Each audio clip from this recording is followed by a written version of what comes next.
Last time I was making a video, and within the video I felt as if that was the best I've done, and then I ran out of storage. Here's some clips if you want to see the video. The worst cookie to ever exist are Oreos. You'll never convince me otherwise. So Oreo is less than 100 hertz frequency. That means that they are, by definition, terrible. So right here it shows that 65% of divorced families are caused by families that consume Oreos frequently. And then once that happened, I was pissed. I was genuinely pissed. And I thought about it. Why of all the emotions I could have felt, I felt anger. Not sadness, not frustration, not, well, that's the same thing as anger. Not any other feeling but anger. Because it was a great video. I thought it was a great video. I wasn't stuttering, didn't have many retakes. And I just kept thinking about it. Why of all the emotions I could have felt, I felt anger.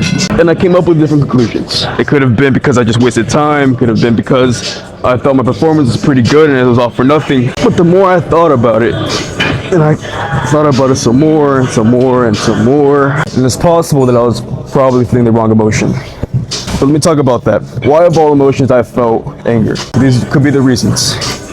Time wasted, it was all for nothing, but I feel as if the most important one of all of them was that I felt uncomfortable. And as I spoke about on the last video, is that one of the biggest feelings you could ever achieve is to be uncomfortable, or one of the biggest environments to be in is an environment that makes you uncomfortable, because that's the only way of growth. But if I understood that a few days ago, why when that day came around, all the emotions that I felt was anger? If I already had it instilled in my mind that anger was not the correct emotion to feel, if regret or disappointment isn't the right path to go on, why did I leave myself within that path without really thinking what I was doing, or really thinking about what I was doing, I should say? I cannot really give you a good reason. The truth is, I don't know. That's what emotions are. You don't think about what you're feeling, you just feel them. And that could be a very scary thing or a very good thing. So let me put it into this context. Let's talk about what's so bad about anger in the first place. So all the bad things that I could really think about when it comes to anger is three things. It's rash and unthoughtful. It's violent as well. It could be very, very violent. Violence could be many different things. It could be physical, could be emotional, could be mental. Whatever violence there is, probably is that. But the last one I think is the most important one is that it's uncontrollable. Now what I mean of it being uncontrollable is that it just comes out of nowhere.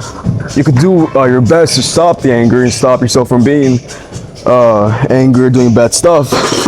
But in reality, it just comes. No matter what you do, it just comes. And I do believe anger is just one of those emotions that no matter who you are, what gender you may be, what position you may be in your life, you will never escape anger. You can escape sadness. You can escape joy. You can escape pitifulness. You can escape all these other emotions. But anger is the only one that is consistent and always comes back. And what I mean by that, sadness, you could either do things to not make yourself sad, music, activities, anything like that. And many other things you could do to avoid these kind of emotions. But with anger, it's very different. You cannot really escape it. You could do something that can get your mind off the anger, but it's still going to linger in your mind no matter what you do. Which, let me go on to the next one, is the good stuff about anger. Now these two reasons to why I believe anger is a good thing is kind of, it's kind of out there, but let me show you. The good reason is the first one. It shows that you care. It shows emotion. A lot of the time, whenever you meet somebody that does not show anger whenever they do activities or whenever they mess up in any way, and they just either let themselves be sad or just kind of be nonchalant about it, nothing wrong with that. Really isn't anything wrong with that. But it does kind of show where they're at in life. If you don't have enough energy to really care that much, isn't the worst thing in the world, but it's not really who you are. Because we're all human. If you genuinely feel as if, now mind you, there are some people that do have that kind of stale personality, that stale energy, and if they have that, you know, God bless them, hope the best of them. But the majority of people, they do react and they do show emotion. They do like to do things they're unaware of, and that's natural. That's how humans work. But what matters is that they care. You don't want to be with someone that doesn't care or doesn't have an emotion, because those people are, I believe, they're far more scary than those that do care. Those that do have emotion. But what I do feel as if the best thing about anger is that it gives you the opportunity to improve. This one I kind of pull out of my ass, so let me explain. If something happens, let's just say, I don't know, your goldfish died and that's your favorite goldfish since second grade. The first emotion you feel is sadness. It's natural, we all get that. But there isn't really a way to improve from there. Because an emotion like sadness, there is no I'm gonna do X, Y, Z to prevent myself to feel sad, to feeling sad. Sorry, that's what I'm gonna say. But there's a time when you feel sad, you have to let yourself feel sad. You have to let yourself feel those emotions to eventually overcome them. It's not like how anger works. Anger is more of a combativitarian. Is that a word? You can look it up for me. Anger is an emotion where you have to fight and you have to win. You cannot win against sadness. You have to let sadness do its thing. Same thing with disgust, or same thing with disappointment. These emotions, you cannot fight because you have to feel them. And if you don't feel them, you're running away. And the last thing you ever want to do with any emotion is run away, especially with anger. The best thing with anger, compared to the others, is that anger gives you the ability to fight back, to show what you're really made out of. Everyone has different ways of fighting anger. You can fight it with anything, really. A popular way people fight with anger is drugs, weed, alcohol, sex, all this kind of stuff that changes how you're feeling in the most literal sense possible. You could do that. I think it's a really big problem if you do it that way, but you could do that. But in reality, you never want to fight those kind of emotions with any outside sources. These emotions are inside feelings that come from within. They don't come from an outside source. You don't take a drug to feel more angry. I've never met anybody that takes drugs to feel more angry about their day or about themselves, or sadness, or pitifulness, whatever emotion there is in the world. So the question is genuinely really simple. So when something happens, an emotion is stirred within the inside, you don't use outside sources like drugs, sex, and etc. I don't know anything else than drugs and sex. You don't use these other things to help the inside of yourself.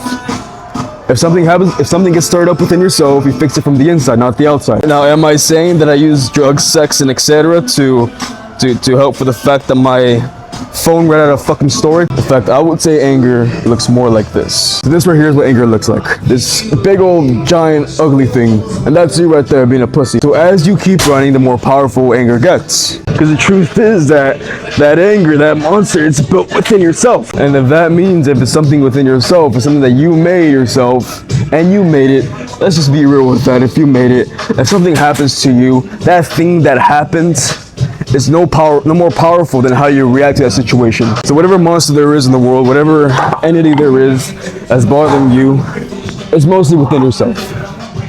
Then you have to overcome that entity within yourself. So instead of this being you running like a little bitch, my phone storage just ran out. But I caught it in time, so I get to finish the video with you guys. Instead of running from anger, you have to fight it. And I'm gonna draw for you guys again, but this time I'm just gonna show it to you.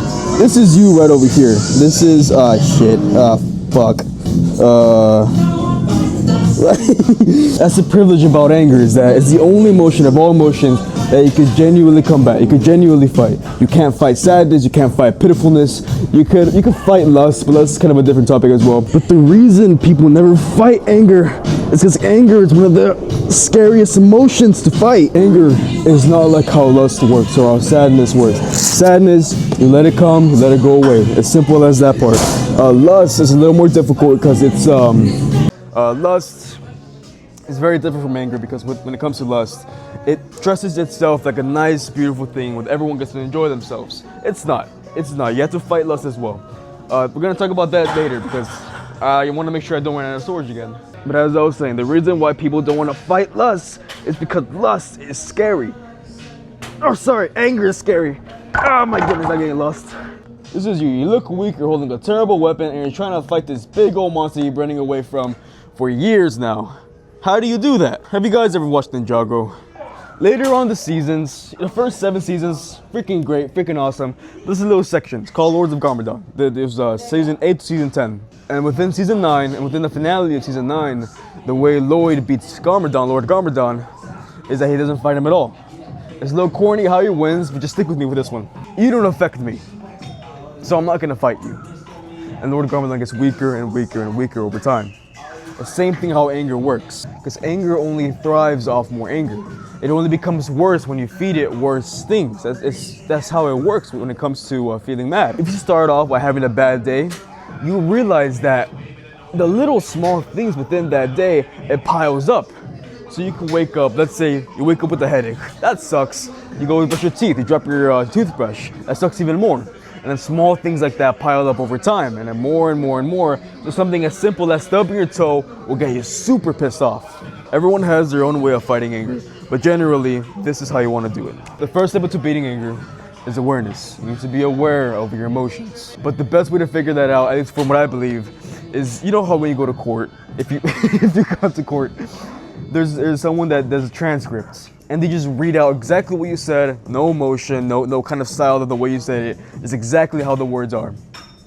It sounds shitty when you try to say a joke and someone else says the exact same thing with a different tone. It sounds terrible. It's always the delivery of how you say it. So I would try my best to think of it like that. Figure out what you're saying in any context, in every context you can think about. It takes some time, it's a little difficult, and I know it's a little more stressful than it is because it seems like you're people pleasing, but no. Don't think of it as a people pleasing kind of thing. It's about you. Always gonna be about you. A second thing that genuinely does work is understanding where the anger comes from. Anger works pretty similar to how sadness works at times. Sometimes you need to feel angry. Sometimes you need to let things go. That's why people come to the gym and work out, because they have a lot of anger within them, so they do their best to just let it out. So understand where the anger comes from, justify it, and then proceed with the third one is forgiveness. Not to forgive anybody else, not to forget any sort of action that's happening, but to forgive yourself for feeling that emotion. Because it's natural, we all feel angry. Now that part is a little more difficult for me to say, because I can't tell you to forgive something if you don't know what the fuck you're forgiving. The last part, and probably the best part of all, is to get back up. First one, be aware of what you're feeling, understand why you're feeling it, forgive what you're feeling, get back up and try again. That's it. That's it. I know what I'm saying makes it sound simple and easy and all this fairy tale bullshit. But as I said last time, a lot of things are black and white. A lot of things are pretty simple than what they really are. They're not just black, they're not just white. They're kind of an in-between kind of thing. And once you get to understand that part and figure that part out, it's pretty simple when you do the rest. In conclusion, Oreos are the worst fucking cookies of all time. Jesus Christ, I fucking hate Oreos so much. Mini Oreos are amazing, but goddamn, I just genuinely do not like Oreos.